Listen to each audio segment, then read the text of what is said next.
En las páginas de la historia sagrada hay personas que, sin ser los protagonistas principales, cambiaron el curso de los acontecimientos eternos.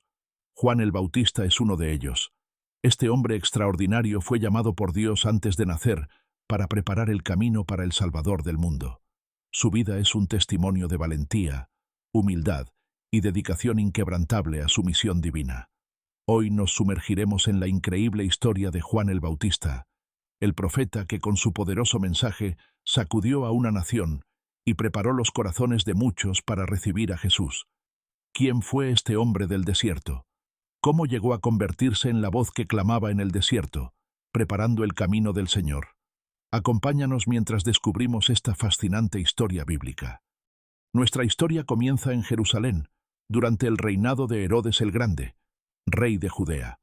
Un sacerdote llamado Zacarías y su esposa Elisabet, ambos descendientes de familias sacerdotales, servían fielmente a Dios. Eran justos y obedientes a los mandamientos divinos, pero cargaban con una profunda tristeza. No tenían hijos, y ambos eran ya de edad avanzada. Un día, mientras Zacarías oficiaba en el turno de su grupo sacerdotal, le tocó entrar al santuario del Señor para quemar incienso. Era un honor excepcional que ocurría quizás una sola vez en la vida de un sacerdote. Mientras la multitud oraba afuera, algo extraordinario sucedió dentro del santuario. De repente, a la derecha del altar de incienso, apareció el ángel Gabriel.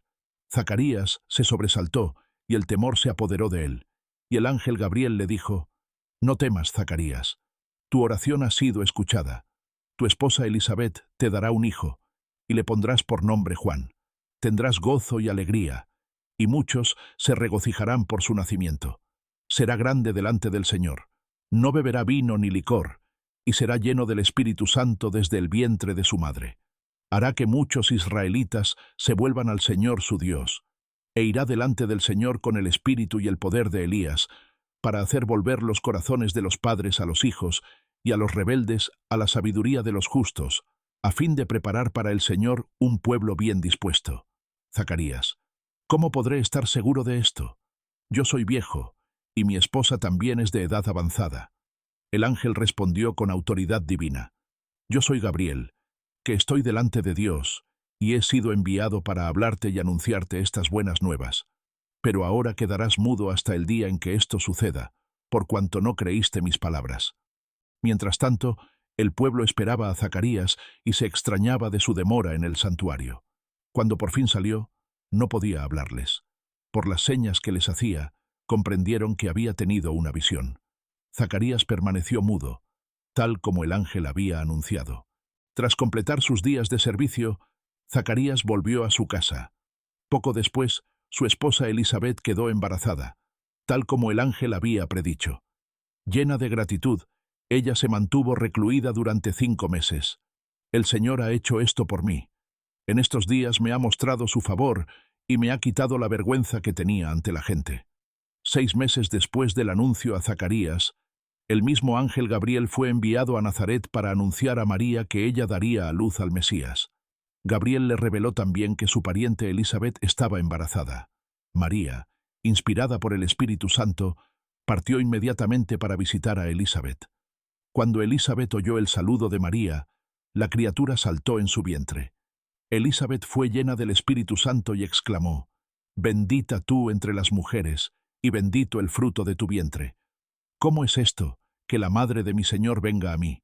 Tan pronto como llegó a mis oídos la voz de tu saludo, la criatura saltó de alegría en mi vientre. Dichosa tú que has creído, porque se cumplirá lo que el Señor te ha dicho». María permaneció con Elisabet unos 3 meses y luego regresó a su casa. Llegó el tiempo de que Elisabet diera a luz, y tuvo un hijo. Sus vecinos y parientes se alegraron con ella. Al 8º día fueron a circuncidar al niño y querían llamarlo Zacarías, como su padre. Pero Elisabet intervino: «No, se llamará Juan. No hay nadie en tu familia que tenga ese nombre». Entonces le preguntaron por señas a su padre cómo quería que se llamara el niño. Él pidió una tablilla y para asombro de todos escribió: «Su nombre es Juan». Al instante se le soltó la lengua y comenzó a hablar, alabando a Dios. Todos los vecinos se llenaron de temor, y en toda la región montañosa de Judea se comentaba lo sucedido. Quienes lo oían se preguntaban, ¿qué llegará a ser este niño? Porque la mano del Señor lo protegía. Zacarías, lleno del Espíritu Santo, profetizó sobre el destino de su hijo. Y tú, hijo mío, serás llamado profeta del Altísimo, porque irás delante del Señor para preparar sus caminos, para dar a su pueblo conocimiento de salvación mediante el perdón de sus pecados. El niño crecía y se fortalecía en espíritu, y vivió en lugares desiertos hasta el día en que se presentó públicamente a Israel. Lejos del bullicio de las ciudades, Juan fue preparado por Dios. El desierto de Judea fue su escuela, un lugar árido, rocoso, con escasa vegetación, donde el sol quema durante el día y el frío penetra hasta los huesos por la noche. Aquí, Juan aprendió a depender totalmente de Dios. Su alimentación era austera, langostas y miel silvestre. Su vestimenta, rústica, un manto tejido de pelo de camello y un cinturón de cuero. Esta simplicidad reflejaba su mensaje, la necesidad de volver a lo esencial, despojarse de lo superfluo y prepararse para la venida del reino de Dios. Durante años, mientras Jesús crecía en Nazaret como carpintero, Juan se fortalecía en soledad, escuchando la voz de Dios en el silencio del desierto. Estudiaba las Escrituras, especialmente los profetas como Isaías, cuyas palabras más tarde haría suyas: voz del que clama en el desierto, preparad el camino del Señor. Si les está gustando este contenido, no olviden suscribirse a nuestro canal, compartir este video y darle me gusta para que más personas puedan conocer estas maravillosas historias bíblicas. Transcurrieron los años. El año 15 del gobierno del emperador Tiberio, cuando Poncio Pilato gobernaba Judea y Herodes era tetrarca de Galilea, la palabra de Dios llegó a Juan en el desierto. Como un trueno que rompe el silencio, Juan sintió el llamado divino de comenzar su ministerio público. Era el momento de preparar el camino para el Mesías. Juan salió del desierto y recorrió toda la región del río Jordán, predicando un bautismo de arrepentimiento para el perdón de pecados. Multitudes acudían a escucharlo, gente común, publicanos, soldados, incluso fariseos y saduceos. Su mensaje era directo, sin adornos, como su propia vida. Juan el Bautista les dijo: arrepentíos, porque el reino de los cielos se ha acercado. Producid frutos dignos de arrepentimiento. Ya el hacha está puesta a la raíz de los árboles, y todo árbol que no produce buen fruto es cortado y echado al fuego. La gente, impactada por sus palabras, le preguntaba: ¿qué debemos hacer entonces? El que tiene 2 túnicas, comparta con el que no tiene, y el que tiene que comer, haga lo mismo. A los recaudadores de impuestos les decía: no cobréis más de lo establecido. Y a los soldados: no extorsionéis a nadie, ni hagáis denuncias falsas. Contentaos con vuestro salario. Juan bautizaba a quienes confesaban sus pecados, sumergiéndolos en las aguas del Jordán. Este ritual simbolizaba la purificación y el comienzo de una nueva vida dedicada a Dios. Muchos se preguntaban si Juan era el Mesías prometido. Él siempre respondía con contundente humildad. Juan el Bautista dijo: yo os bautizo con agua, pero viene uno más poderoso que yo, a quien no soy digno de desatarle la correa de sus sandalias. Él os bautizará con Espíritu Santo y fuego. Un día, mientras Juan bautizaba en el Jordán, ocurrió el momento culminante de su ministerio. Jesús vino desde Galilea para ser bautizado por él. Juan, reconociendo inmediatamente quién era Jesús, se resistió. Yo necesito ser bautizado por ti, ¿y tú vienes a mí? Jesús le dijo: permítelo ahora, porque así conviene que cumplamos toda justicia. Juan accedió y bautizó a Jesús. Cuando Jesús salió del agua, los cielos se abrieron y vio al Espíritu de Dios que descendía como una paloma y se posaba sobre él.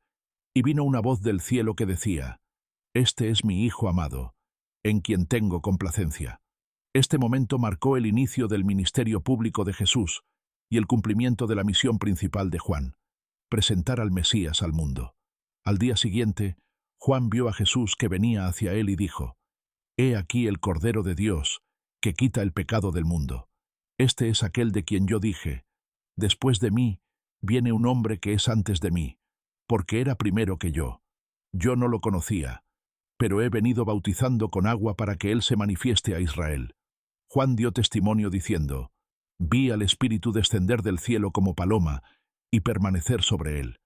Yo no lo conocía, pero el que me envió a bautizar con agua me dijo, aquel sobre quien veas descender el Espíritu y permanecer sobre Él, ese es el que bautiza con el Espíritu Santo. Y yo lo he visto y testifico que este es el Hijo de Dios. Tras el bautismo de Jesús, Juan continuó su ministerio mientras Jesús comenzaba el suyo, pero pronto, la valentía profética de Juan lo pondría en grave peligro. Herodes Antipas, hijo de Herodes el Grande y tetrarca de Galilea y Perea, se había casado con Herodías, la esposa de su hermano Felipe. Esta unión era ilícita según la ley judía. Juan, fiel a su llamado profético de denunciar el pecado, sin importar el rango de quien lo cometiera, confrontó públicamente a Herodes, y le dijo, «No te es lícito tener la mujer de tu hermano». Estas palabras enfurecieron a Herodías, quien comenzó a guardarle rencor y quería matarlo, pero no podía, porque Herodes temía a Juan, sabiendo que era un hombre justo y santo, y lo protegía. Cuando lo oía, quedaba muy perplejo, pero lo escuchaba de buena gana. Finalmente, Herodes mandó arrestar a Juan y lo encerró en la fortaleza de Maqueronte, al este del Mar Muerto. Desde su celda, Juan seguía escuchando noticias sobre las obras de Jesús, pero en la soledad de la prisión, incluso el valiente profeta tuvo momentos de duda. Envió a 2 de sus discípulos a preguntar a Jesús, ¿eres tú el que había de venir, o esperaremos a otro? Jesús respondió, id y haced saber a Juan lo que habéis visto y oído. Los ciegos ven, los cojos andan, los leprosos son limpiados, los sordos oyen, los muertos son resucitados, y a los pobres es anunciado el Evangelio. Y bienaventurado es el que no se escandaliza de mí. Cuando los mensajeros se fueron, Jesús comenzó a hablar a la multitud acerca de Juan. Jesús, ¿qué salisteis a ver al desierto? ¿Una caña sacudida por el viento? ¿O qué salisteis a ver? ¿Un hombre vestido con ropas delicadas? Os digo que entre los nacidos de mujer no hay mayor profeta que Juan el Bautista. Mientras Juan permanecía en prisión, llegó el cumpleaños de Herodes. El rey ofreció un gran banquete a sus nobles, oficiales y personas importantes de Galilea. Durante la celebración, la hija de Herodías entró y danzó, agradando tanto a Herodes y a sus invitados que el rey le dijo, «Pídeme lo que quieras y te lo daré, hasta la mitad de mi reino». La joven salió y preguntó a su madre, «¿Qué pediré?» «La cabeza de Juan el Bautista». La muchacha volvió apresuradamente al rey con su petición. «Quiero que ahora mismo me des en un plato la cabeza de Juan el Bautista». El rey se entristeció mucho, pero a causa de sus juramentos y de los invitados, no quiso desairarla. Enseguida envió a un verdugo con la orden de traer la cabeza de Juan. El verdugo fue a la prisión, decapitó a Juan, trajo su cabeza en un plato y se la dio a la muchacha, quien la entregó a su madre. Así terminó la vida terrenal del gran profeta que preparó el camino para el Mesías. Cuando los discípulos de Juan lo supieron, fueron, tomaron su cuerpo y lo pusieron en un sepulcro. Luego fueron a contárselo a Jesús. Jesús, al enterarse de la muerte de Juan, se retiró de allí, en una barca, a un lugar desierto y apartado. Necesitaba tiempo para procesar la pérdida de aquel que había sido su precursor y quien lo había bautizado. Aunque Juan el Bautista tuvo una vida relativamente corta, su impacto en la historia de la salvación es incalculable. Jesús mismo dijo de él, «De cierto os digo que entre los nacidos de mujer no se ha levantado otro mayor que Juan el Bautista. Desde los días de Juan el Bautista hasta ahora, el reino de los cielos sufre violencia, y los violentos lo arrebatan. Porque todos los profetas y la ley profetizaron hasta Juan. Y si queréis recibirlo, él es aquel Elías que había de venir». Juan cumplió perfectamente su misión, preparar el camino para el Mesías y luego disminuir para que Jesús creciera. Como él mismo había dicho, es necesario que él crezca, pero que yo disminuya. Su vida nos enseña lecciones poderosas, la importancia de la integridad, el valor de defender la verdad sin importar las consecuencias, la humildad de reconocer nuestro lugar en el plan divino y la valentía de cumplir nuestra misión hasta el final. Juan vivió con sencillez extrema, predicó con pasión inusitada, confrontó el pecado con valentía inquebrantable y reconoció al Mesías con humildad ejemplar. Hoy, 2000 después, Juan el Bautista sigue siendo recordado como el último y más grande de los profetas del Antiguo Testamento y el primero del Nuevo. El puente entre dos eras, la voz que clamó en el desierto y preparó el camino del Señor. Su mensaje sigue resonando en nuestros días. Arrepentíos, porque el reino de los cielos se ha acercado. Un llamado a examinar nuestras vidas, abandonar lo que nos separa de Dios y preparar nuestros corazones para recibir al Salvador. La historia de Juan el Bautista está basada principalmente en los relatos de los 4 evangelios: Mateo capítulos 3, 11 y 14, Marcos capítulos 1 y 6, Lucas capítulos 1, 3 y 7, y Juan capítulos 1 y 3. Estos textos nos ofrecen un retrato completo de este extraordinario profeta que entregó su vida por anunciar la verdad. Queridos amigos, espero que esta historia haya tocado vuestros corazones y os haya inspirado a vivir con la misma integridad y propósito que Juan el Bautista. Si este contenido les ha gustado, no olviden suscribirse a nuestro canal, darle me gusta a este video y compartirlo con aquellos que podrían beneficiarse de conocer esta maravillosa historia bíblica. Recuerden que, como Juan, cada uno de nosotros tiene un propósito divino, que podamos descubrirlo y cumplirlo con la misma dedicación que mostró este gran hombre de Dios. Hasta nuestro próximo encuentro con las historias de la Biblia.